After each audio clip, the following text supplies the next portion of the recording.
Assalamualaikum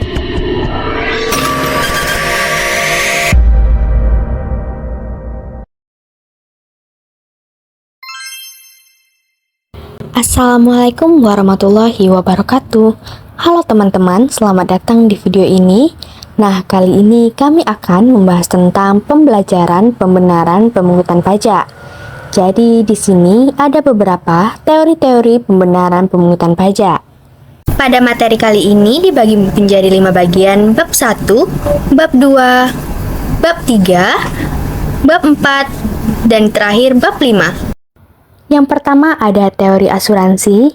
Teori ini adalah teori yang menyamakan negara dengan perusahaan asuransi untuk mendapatkan perlindungan. Warga negara harus membayar pajak sebagai premi.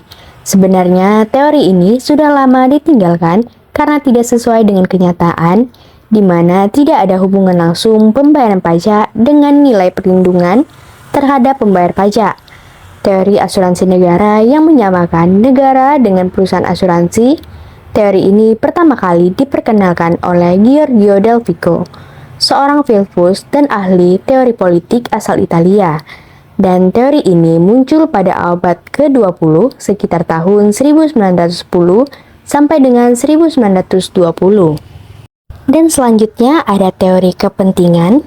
Teori ini adalah semakin banyak individu menikmati jasa dari pekerjaan pemerintah, maka semakin besar juga pajaknya. Jadi, teori ini menganggap pembayaran pajak mempunyai hubungan dengan kepentingan individu yang diperoleh dari pekerjaan negara. Penemu teori ini adalah Richard E. Musgrave dan John Stuart Mill.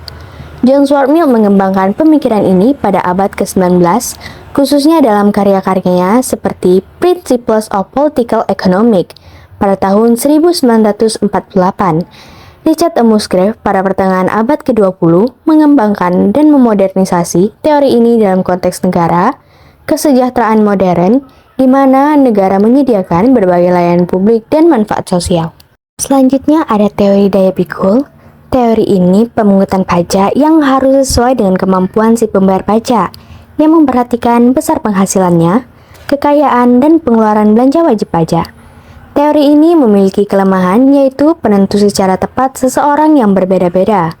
Teori daya pikul ini diterapkan dalam perhitungan pajak penghasilan, di mana wajib pajak baru dikenakan pajak apabila penghasilan tersebut melebihi penghasilan tidak kena pajak, atau PTKP. Penemu teori ini adalah dari Adam Smith dan David Ricardo.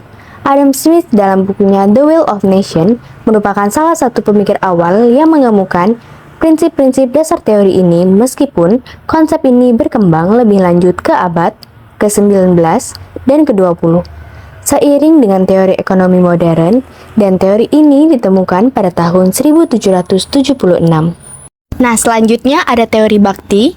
Teori ini adalah teori yang berkembang dalam bidang etika atau filosofi moral yang berkaitan dengan kewajiban moral atau pengabdian seseorang terhadap pihak lain, baik itu kepada Tuhan, masyarakat, atau negara.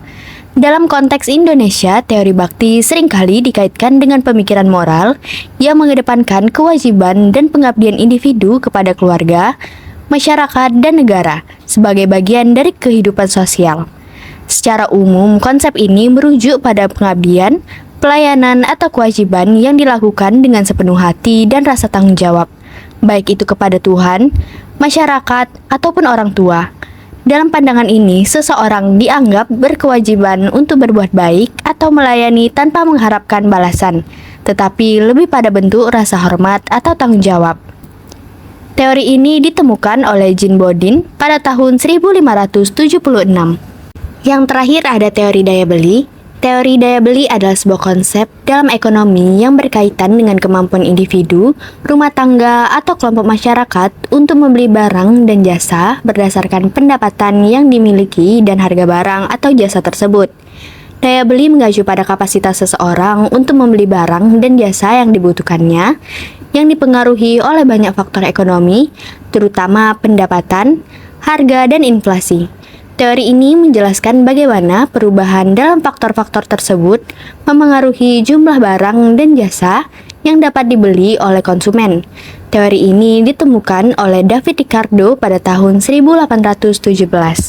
Nah, jadi itu dia sekilas mengenai teori pembenaran pemungutan pajak. Semoga dapat dipahami oleh rekan-rekan sekalian ya. Sampai jumpa. Wassalamualaikum warahmatullahi wabarakatuh.